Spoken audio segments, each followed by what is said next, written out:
Riwayat panjang korupsi Jiwasraya. Pengungkapan kasus korupsi Jiwasraya sudah memasuki babak baru.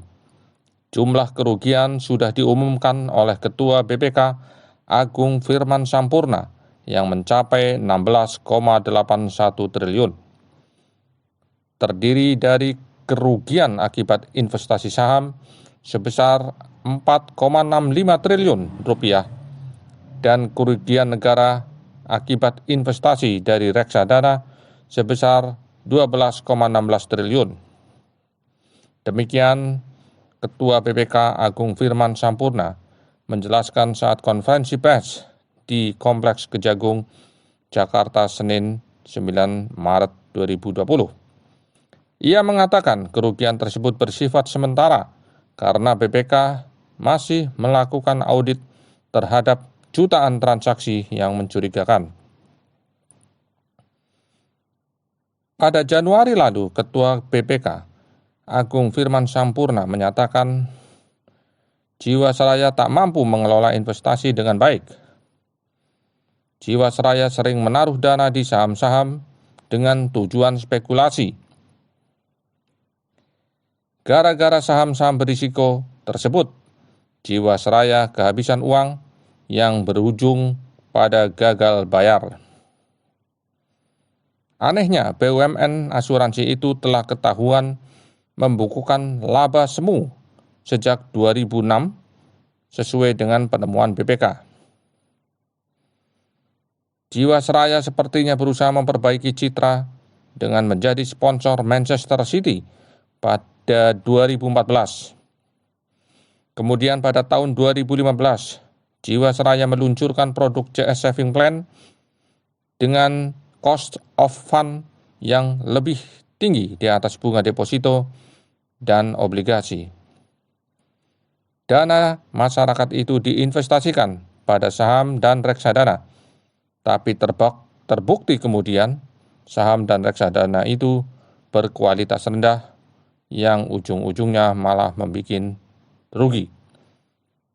Pada 2017, Jiwasraya kembali memperoleh opini tidak wajar dalam laporan keuangannya. Padahal saat itu Jiwasraya mampu membukukan laba 360,3 miliar rupiah. Opini tidak wajar itu diperoleh akibat adanya kekurangan pencadangan sebesar 7,7 triliun rupiah. Menurut BPK, jika pencadangan dilakukan sesuai dengan ketentuan, perusahaan tersebut sebenarnya rugi. Pada 2018, Jiwasraya membukukan kerugian unaudited atau belum diaudit sebesar 15,3 triliun. Pada September 2019, kerugian menurun jadi 13,7 triliun. Kemudian pada November 2019, Jiwasraya mengalami negatif equity sebesar 27,2 triliun rupiah. Negatif equity artinya mengindikasikan cadangan aset tidak bisa menutupi kewajiban.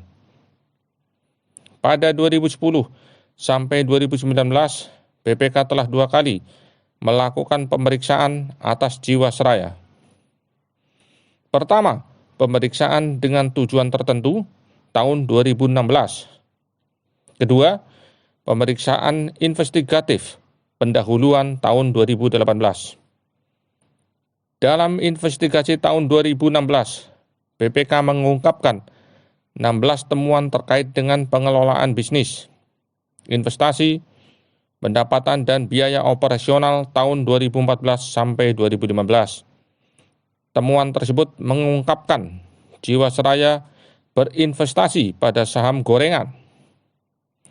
Saham gorengan artinya adalah saham berkualitas jelek yang direkayasa oleh sejumlah pihak yang lazim disebut bandar saham untuk mengeruk keuntungan. Pada 2016, Jiwasraya telah diberitahu tentang potensi gagal bayar dalam transaksi investasi dengan PT Hanson Internasional.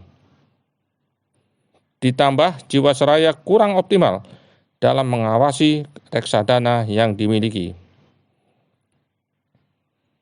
Menindaklanjuti hasil temuan 2016, BPK melakukan investigasi pendahuluan pada 2018.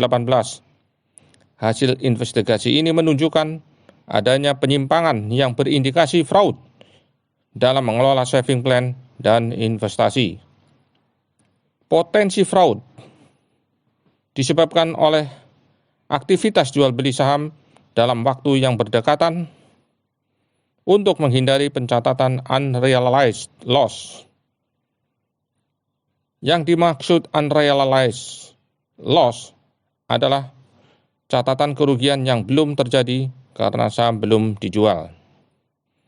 Selain itu, pembelian dilakukan dengan negosiasi bersama pihak-pihak tertentu agar bisa memperoleh harga yang diinginkan. Pihak yang diajak berinvestasi saham oleh manajemen terkait ini merupakan transaksi yang dilakukan bersama grup yang sama, sehingga ada dugaan dana perusahaan dikeluarkan melalui grup tersebut. Selain investasi pada saham gorengan, kepemilikan saham tertentu melebihi batas maksimal di atas 2,5%. Saham-saham gorengan tersebut terindikasi merugikan negara hingga 4 triliun rupiah. Pada posisi per 30 Juni 2018, Jiwasraya memiliki 28 produk reksadana, dengan 20 reksadana diantaranya memiliki porsi di atas 90%. Reksadana tersebut sebagian besar adalah reksadana berkualitas rendah dan tidak likuid. BPK menemukan indikasi kerugian negara sementara akibat penurunan nilai yang diperkirakan mencapai 6,4 triliun. Demikian kata Agung Ketua BPK. Kasus Jiwasraya juga menjadikan beberapa direkturnya ditangkap.